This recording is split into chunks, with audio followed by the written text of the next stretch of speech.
नमस्कार, मैं astrologer palmist नील नरेंद्र आपके पाम का एनालिसिस कर रहा हूं, जो कि इस प्रकार से है। देखिए, जब भी हम किसी पाम का एनालिसिस करते हैं तो पाम का structure, placement of thumb and finger और colour of the palm, skin का टेक्सचर, ये सब चीज़ें जो हैं एक महत्वपूर्ण रोल प्ले करती हैं। यानी कि अगर मैं यहाँ पर बात करूँ तो आपका पाम जो है वो यहाँ पर है रेक्टेंगल शेप का। देखिए, इस तरीके से ये रेक्टेंगल शेप है और रेक्टेंगल शेप के पाम में अथॉरिटी पोजीशन व्यक्ति को जल्दी मिलती है। यानी इस पाम की सबसे बड़ी खास बात है कि व्यक्ति बहुत कम उम्र के अंदर अगर प्रयास करे तो अथॉरिटी पोजीशन को प्राप्त करता है। अथॉरिटी का पोजीशन यानी जहां पर एक कम उम्र के अंदर व्यक्ति अपने आप को अथॉरिटी पोजीशन पर पाकर उसे ये लगता है कि हाँ, मैंने अपने जीवन में कुछ सफलता पाई है। यानी ये फील करा देता है आपको इस तरीके की सिचुएशन। अब अगर मैं फिंगर्स की बात करूं तो देखिए, आपके फिंगर्स जो हैं वो बहुत स्ट्रेट हैं और स्ट्रेट फिंगर्स जो हैं ये बहुत एक अच्छा गुण है, यूँ कह सकते हैं आप।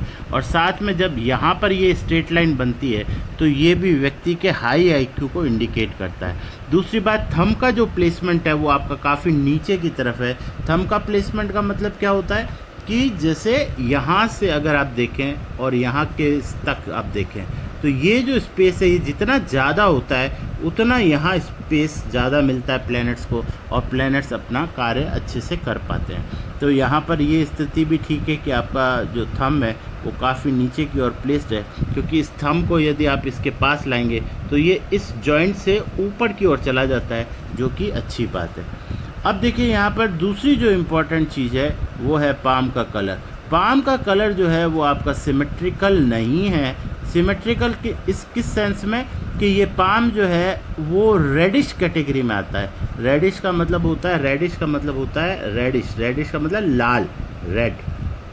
क्योंकि इस पाम में यहाँ से यहाँ तक अगर आप देखेंगे तो इसमें एक ब्लड का रेडिशनेस है, यानी कि ये पिंक पाम नहीं है। नॉर्मली जो अच्छा पाम माना जाता है वो पिंक पाम को अच्छा मानते हैं, यानी कि गुलाबी रंग का जो हाथ होता है वो ज़्यादा अच्छा होता है। जब रेडिश हाथ होने लगता है तो आपके अंदर एग्रेशन का लेवल जो है वो बहुत ज़्यादा बढ़ता है, और जितना ज़्यादा आपके अंदर एग्रेशन होगा उतना ये ज़्यादा लाल होता चला जाएगा। तो यहाँ पर लाल को आप ये मत समझें कि ये कोई बहुत अच्छी बात है, हमारे शरीर में खून ज़्यादा है इसलिए ये इस तरीके से है।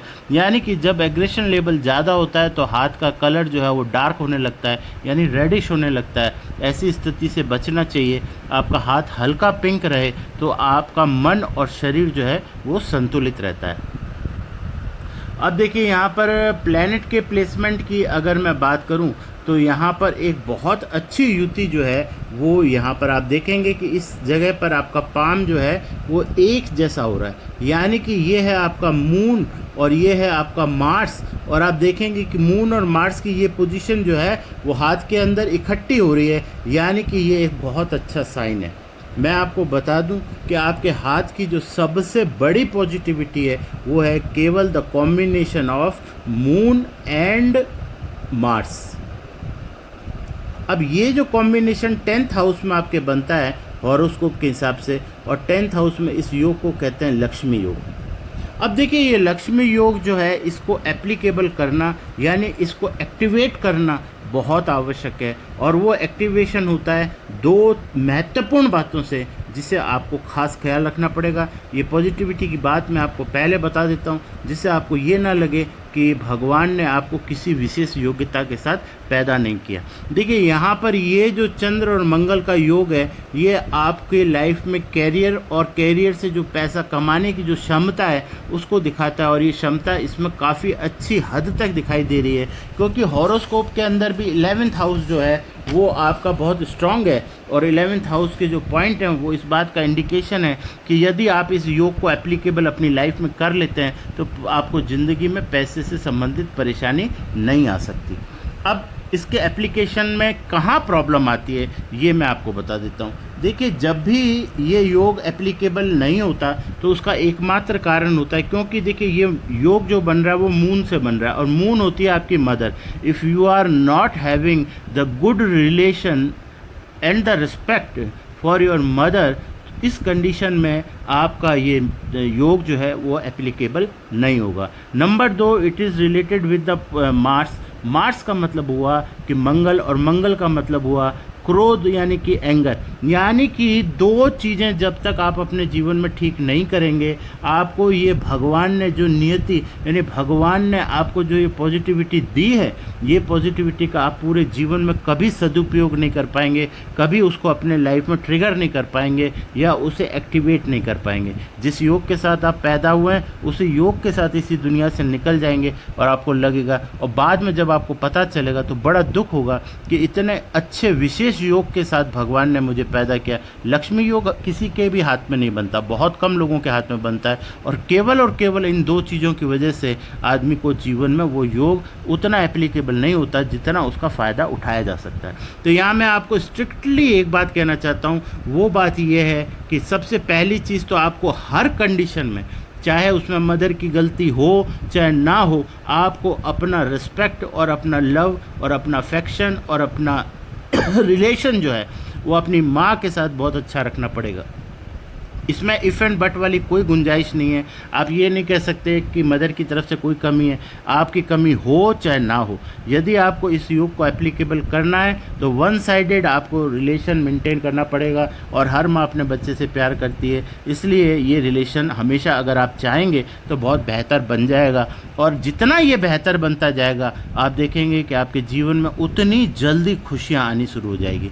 साथ में चंद्रमा स्टेबल हो जाता है मदर से रिलेशन के बाद में, और साथ में यदि आप एंगर यानी गुस्से पर, क्रोध पर अपना काबू पा लें, यानी क्रोध को आप पालना सीख जाएं, क्रोध को आप जाहिर ना करें, क्रोध को मैनेज करना सीख जाएं, उसको स्ट्रीमलाइन करना सीख जाएं, तो आप इस योग के, केवल इस एक योग के बल पर अपनी संपूर्ण ज़िंदगी को बहुत खुशमय और बढ़िया गुजार सकते हैं। अब देखिए उसके बाद जो इम्पोर्टेंट चीज़ है वो है आपके हाथ में जो ये मिडिल फिंगर है, सैटर्न। आपकी लाइफ के अंदर सैटर्न का बहुत महत्वपूर्ण रोल है, क्योंकि कुछ समय बाद आपका शनि की महादशा लगेगी जो बहुत लंबी चलेगी।